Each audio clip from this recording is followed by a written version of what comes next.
Добрый день, дорогие друзья! Тема нашего нового занятия – правила поведения в условиях взрывов и обрушений зданий.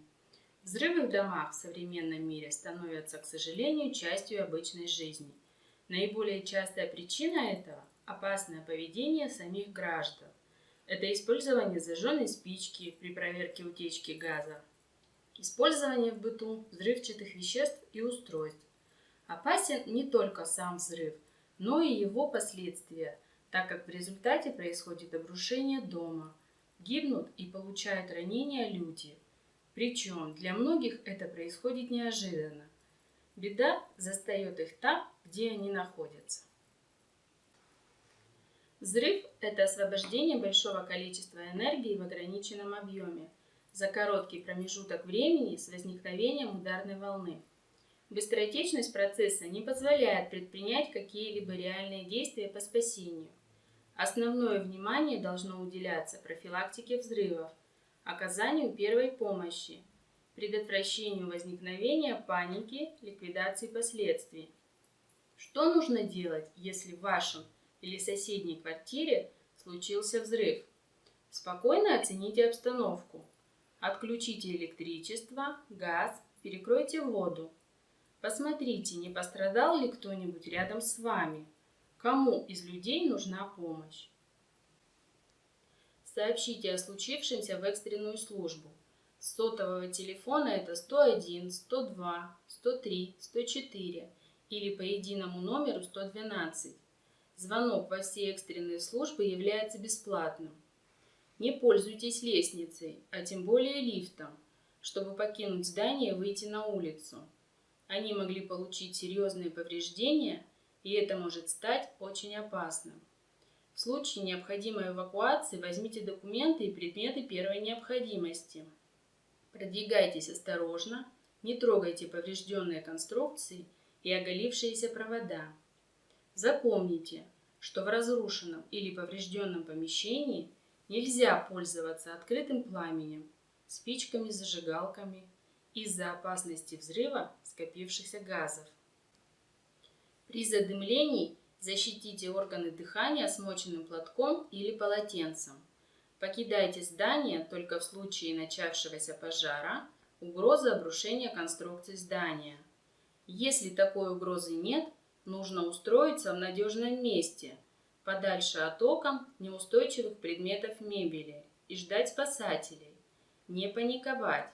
Спасатели приедут на помощь обязательно, надо только подождать. Экономить силы, держаться подальше от шкафов и застекленных перегородок. Если в результате обрушения здания вы оказались в завале, в первую очередь не поддавайтесь панике. Без пищи и воды человек может провести достаточно долго. Бывали случаи, когда живых людей извлекали из каменного плена через 14 дней после катастрофы. Главное не терять присутствие духа. Вы должны быть уверены, что помощь придет и вас обязательно спасут. Если вы оказались под обломками рухнувшего здания, постарайтесь осторожно освободиться от них. Затем тщательно осмотрите себя, ощупайте голову, проверьте, есть ли кровь в ушах. Глубокий вдох позволит определить, есть ли травмы грудной клетки. Попробуйте поднять ноги. Так можно проверить, не травмированы ли кости таза. Если серьезных повреждений нет, перевернитесь лицом вниз. Если это возможно, постарайтесь перебраться в более безопасное место.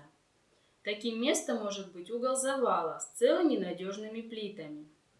Пространство вокруг вас надо максимально расширить. Сделайте все возможное, чтобы исключить движение плит. Заполните зазоры между ними обломками камней, бетонных блоков или мебели. Отогните острые куски проволоки, арматуры, чтобы не травмироваться о них. После этого постарайтесь дать о себе знать.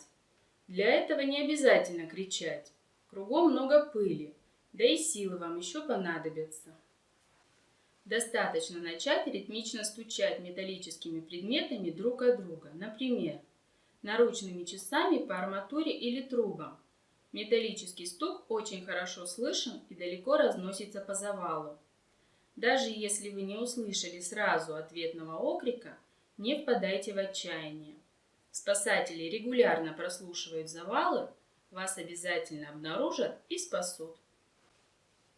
Если вы обнаружили взрывчатые вещества, помните, для маскировки взрывных устройств чаще всего используются бытовые предметы: сумки, пакеты, свертки, коробки, портфели и игрушки. Не трогайте, не переносите, не распаковывайте, не бросайте подозрительные предметы. Не располагайтесь вблизи опасного предмета. Отойдите на расстояние не менее 100 метров. Сообщите о подозрительном предмете учителям, в полицию, пожарным, спасателям. Они должны организовать охрану и дежурство в зоне нахождения опасного объекта до прибытия специалистов. Дождитесь прибытия специалистов, укажите им место и время обнаружения подозрительного предмета. Не предпринимайте самостоятельно никаких действий с подозрительными предметами. Это может привести к многочисленным жертвам и разрушениям. Ребята, будьте бдительны, соблюдайте правила, которые помогут сохранить вам ваше здоровье и сберечь себя и рядом оказавшихся людей.